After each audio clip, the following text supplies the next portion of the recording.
चलिए अनुपात समानुपात का 91 से क्वेश्चन नंबर बोर्ड पे, यहाँ देखिएगा बोर्ड पे बहुत सिंपल है, बहुत आसान सवाल है। यहाँ देखिएगा इसको, कमला तथा निशा की आयु का अनुपात 6:5 है, 6:5 है तथा इनकी आयु का योग 44 है। योग दिया है तो हम भी 6 और 5 को योग करेंगे तो 11 होगा, 11। सवाल में दिया है 44, तो 1 के मान कितना हो जाएगा, 1 के मान हो जाएगा 4। तो कहा 8 साल के बाद इनकी आयु के अनुपात क्या होगा। तो प्रेजेंट में पहले निकालेंगे। कमला प्रेजेंट में हो जाएगा 6 चौका 24 साल के, और निशा प्रेजेंट में हो जाएगी 5 चौका 20 साल के। और कहा कै साल के बाद, 8 साल के बाद। तो 8 साल इसमें भी जोड़ देंगे, 8 साल इसमें भी जोड़ देंगे। तो 24 8 कितना हो जाएगा, 32 साल। अब 20 8 कितना हो जाएगा, तो 28 साल। अब इनकी आयु का अनुपात निकालना है, बहुत सिंपल है, इसको काट देंगे। 4 8 32 और 4 7 28, यानी कि 8:7 कमला और निशा के अनुपात हुआ। चलिए नेक्स्ट क्वेश्चन देखिए बोर्ड पे, सेम सवाल है।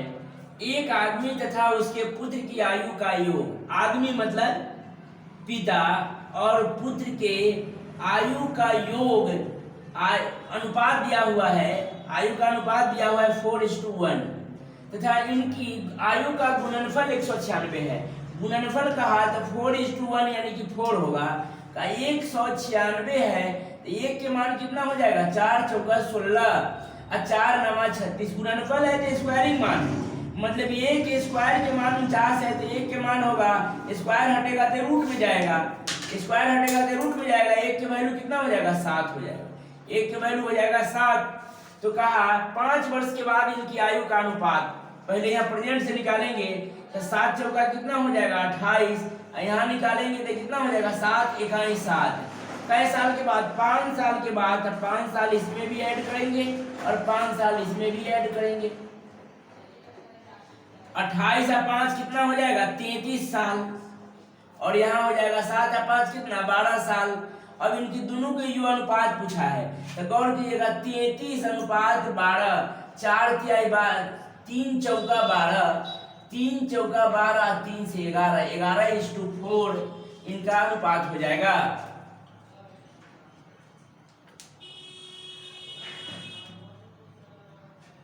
सॉरी 92 नंबर क्वेश्चन है।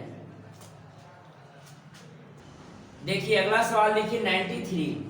5 साल पूर्व, पूर्व मतलब होता है पहले, 5 साल पूर्व एक व्यक्ति की आयु उसके पुत्र की आयु के 5 गुनी थी।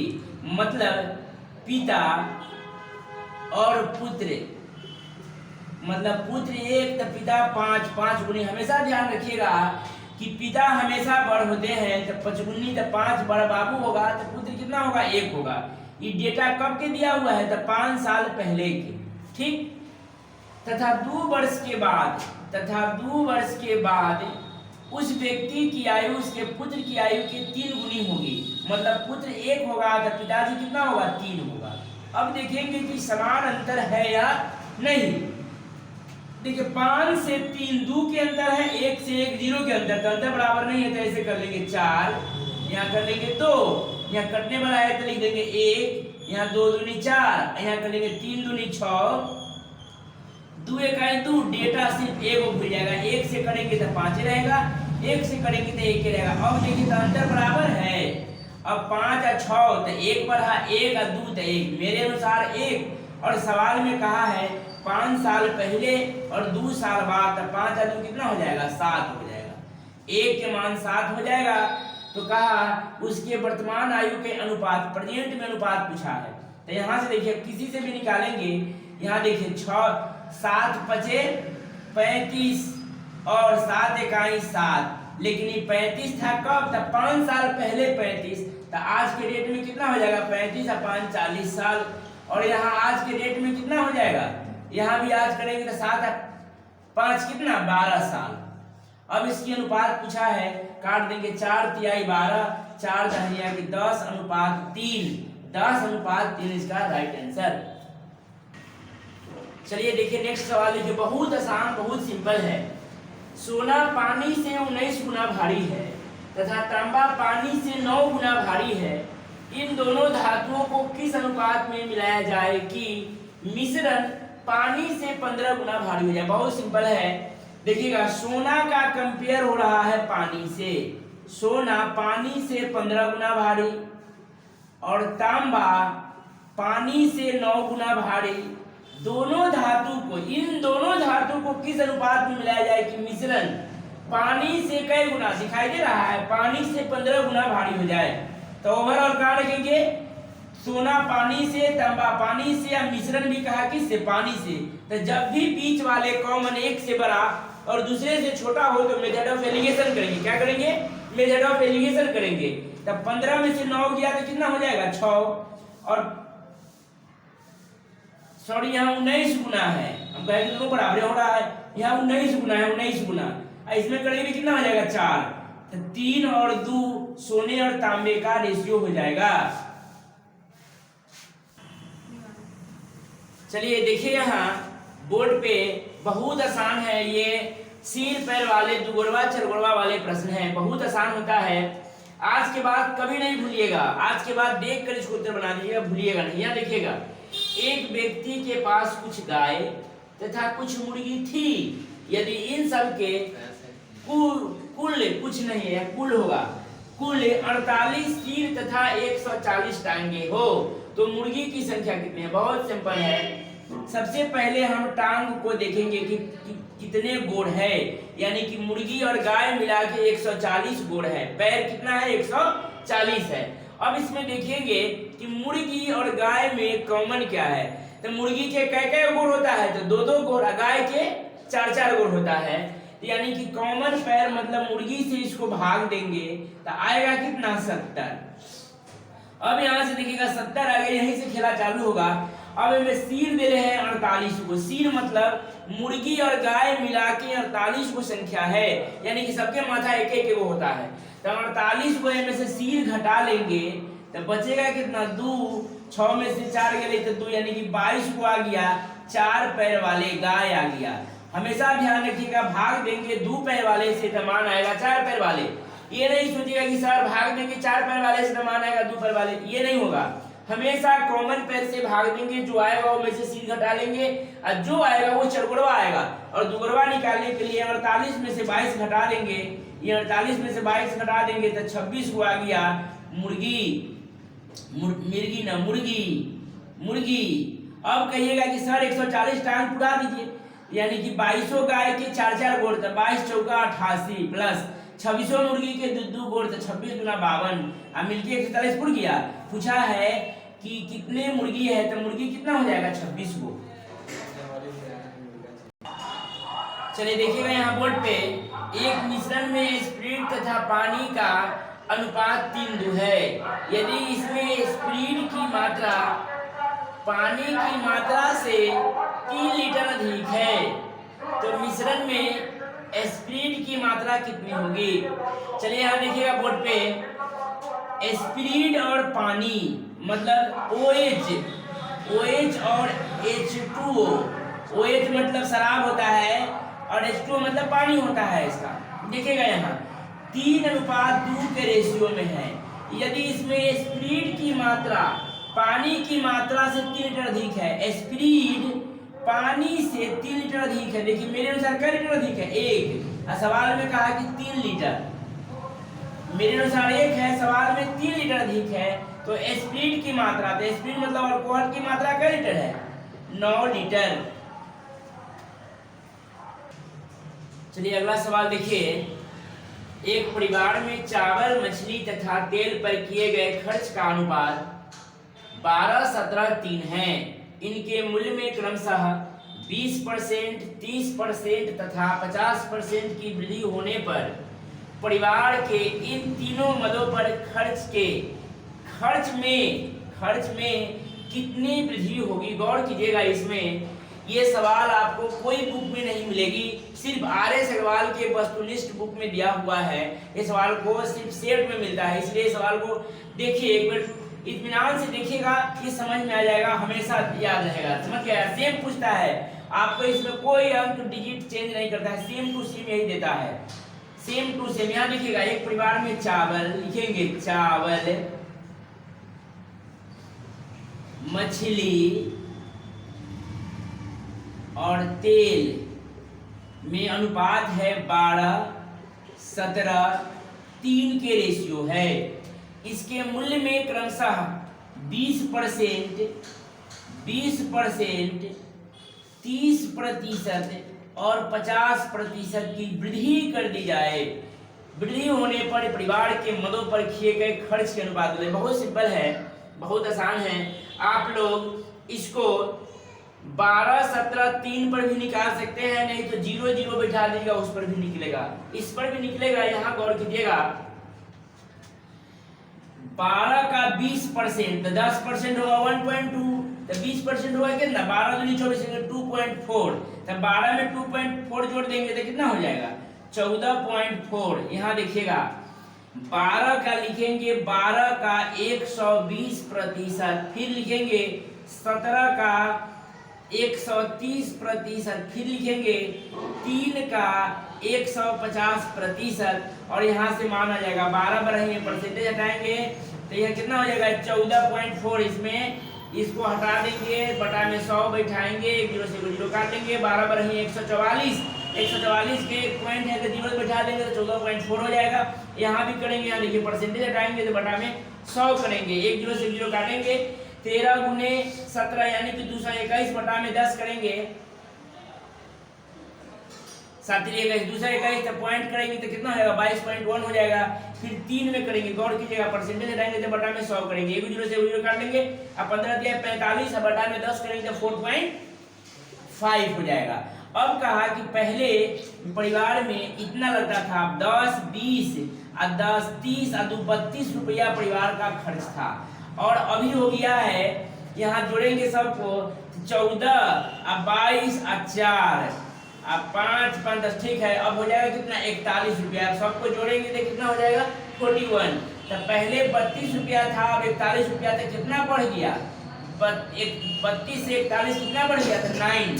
देखिए 9 वृद्धि गुने 100, लाभ हानि के हम पर किससे करेंगे तो कितना से बढ़ा है तो 32 से काट देंगे, 4 8 32 और 4 से 25 चौका 100, 25 नामा 225 बटे में 8 कहे था, 8 दूनी 16 8 3 24, 8 दूनी 16 8 8 64, 1 बटा में 8% की वृद्धि। यहाँ दिखाई दे रहा है, दिखाई दे रहा है, यानी कि 28.1/8% की वृद्धि होगा। एक बार और देखिएगा, एक बार और देखिएगा इसको, चावल मछली तेल में 12:17:3 के रेशियो दिया हुआ है, यानी कि 12 रुपया में चावल, 17 रुपया में मछली, 3 रुपया में तेल, यानी कि 32 रुपया हमको परिवार का खर्च होता था। इसमें कहा कि चावल में 20% बढ़ गया तो 114.4 हो गया, मछली में 30% बढ़ गया तो 22.1 हो गया, यानी कि तेल में 50% बढ़ गया था 4.5 हो गया, यानी कि 32 रुपया में पहले होता था, अभी लग रहा है क्या रुपया 41 रुपया। तो मदों पे कितना बढ़ गया था 9, तो वृद्धि बढ़ा है, वृद्धि गुने 100 केकरा से 32 से बढ़ा है, सी में पर त्रिभुज यानी 32 से बढ़ा है, यानी कि 28.1/8% की वृद्धि होगी। चलिए अगला सवाल देखिए, क्षेत्रमिति से है, एक वृत्त तथा एक वर्ग का क्षेत्रफल समान है, मतलब वृत्त और एक वृत्त तथा एक वर्ग का क्षेत्रफल समान है, वर्ग की भुजा तथा वृत्त की त्रिज्या का अनुपात क्या होगा। बहुत आसान है, सिर्फ फॉर्मूला को ध्यान में रखेंगे बन जाएगा।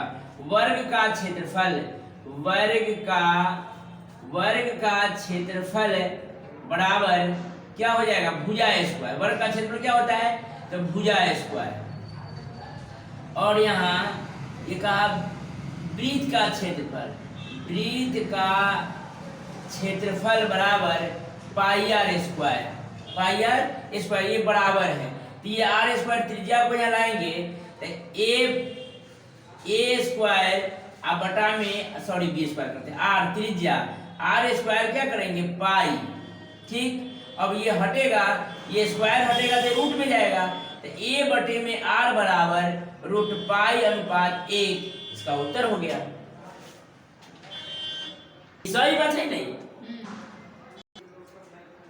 चलिए यहाँ देखिएगा, बहुत आसान है, आसान से आपको बता देंगे, समझ गए। क्षेत्रफल में बहुत फार्मूला रटने की जरूरत नहीं होगा। फार्मूला के बाद आप अंदरूनी बात को थोड़ा मने में कीजिएगा तब हम 100% निकल जाएंगे। यहाँ देखिएगा, एक गोले का संपूर्ण पृष्ठ का क्षेत्रफल का अनुपात दिया है 1:4, तो इनके आयतन का अनुपात निकल रहा है।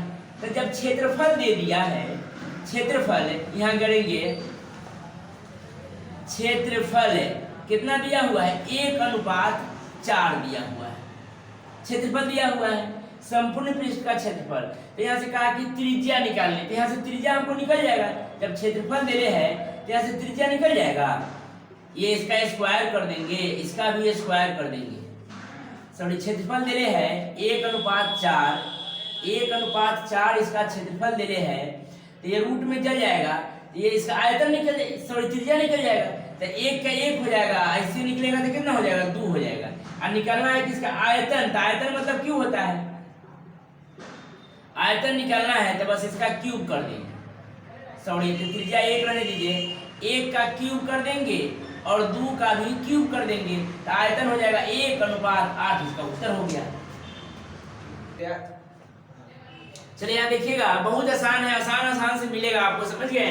बहुत आसान से एकदम पूरा क्षेत्रमिति सारा बढ़ा देंगे। यहाँ देखिएगा, एक बेलन तथा एक शंकु के आधारों का त्रिज्या एक समान है मतलब क्या है, बराबर है, तथा इनके आयतन समान हो तो बेलन तथा शंकु के ऊंचाई की अनुपात होगा। बहुत आसान है। यहाँ देखेंगे, बेलन का आयतन लिखेंगे, बेलन का आयतन बराबर शंकु का आयतन शंकु, इसे फॉर्मूला बेलन तो आप जानते रहिएगा, मैट्रिक में भी पढ़े होइएगा। अब बेलन का आयतन होता है, यहाँ देखिएगा, πr² h1 मान लेंगे, इधर h2 से आयतन मानेंगे, बराबर πr² h2, शंकु होता है 1/3, अब πr² h2 होता है। तो यहाँ गौर कीजिएगा, बराबर है, क्या कहा, दोनों एक समान है। समान मतलब क्या होता है, बराबर होता है। तो यहाँ देखिएगा, πr² से πr² काट लेंगे, अब ये h1 है h2 है, तो गौर कीजिएगा, h1/h2 बराबर 1/3। अब निकालना है h1 h2 का मान 1:3, राइट आंसर। कुछ नहीं करना है, सीधे आंसर। देखिए यहाँ शादी विवाह के मौसम चल रहा है, गाना बना चालू हो गया। यहाँ देखिएगा, थोड़ा जोर से बोलते हैं। एक घनाभ का आयतन 64,000 सेंटीमीटर क्यूब है। इसके भुजाएं का अनुपात 1:4 है, तो सबसे बड़ी भुजाओं की लंबाई क्या होगा, गौर कीजिएगा। घनाभ का आयतन होता है LBH, लंबाई गुने चौड़ाई गुने ऊंचाई। घनाभ का आयतन होता है, तो L ले है,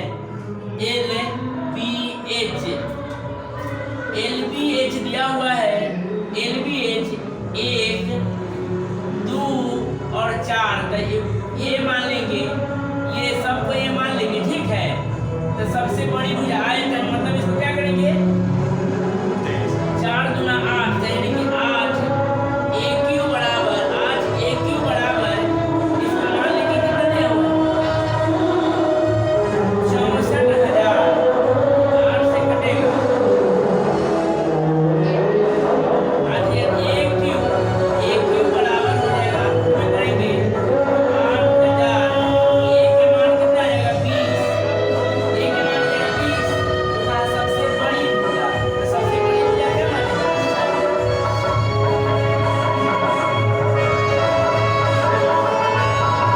चलिए हो गया। चलिए यहाँ देखिएगा, घनाभ का आयतन दिया है, तो घनाभ का आयतन होता है, घनाभ का आयतन बराबर LBH दिया है, लंबाई गुने चौड़ाई गुने ऊंचाई। तो LBH दे रहे हैं, LBH दे रहे हैं 1, 2 और 4, सबको मान लेते हैं, भुजा कर देते हैं। तो अब हो जाएगा कितना, 4 दूना 8, 8 AQ बराबर हो जाएगा कितना, 64,000 सेंटीमीटर क्यूब दे रहे हैं। गौर कीजिएगा, या 8 से काटेंगे तो आठी आठी कितना हो जाएगा, आठी आठी 64, तो ए क्यू बराबर हो जाएगा 8000, ए बराबर आ जाएगा रूट में जाएगा कितना हो जाएगा, इसमें से 3 आ जाएगा, इसमें दू नहीं लिखते हैं कला कि लोड में 2 छुपा हुआ रहता है, क्यू मतलब 3, स्क्वायर मतलब स्क्वायर 2 होता है, मतलब 2 नहीं लिखना, मतलब इसमें 2 छुपा हुआ रहता है, 3 इसमें लिखेंगे तो कितना हो जाएगा 8000 का, इसका मतलब ए के मान निकलेगा कितना, ए के क्यूब 20 के क्यूब होता है 8000, तो ए के सब कहा कि सबसे बड़ी भुजा बताइए, तो बड़ी भुजा क्या है, तो 4 ए, तो ए के मान आ गया कितना, सबसे बड़ी भुजा 4 ए, तो ए के मान 20 है, 4 यानी कि 80 सेंटीमीटर क्यूब। धन्यवाद। तो फिर मिलते हैं अगले वीडियो में, फिर यहाँ से कल। Okay bye.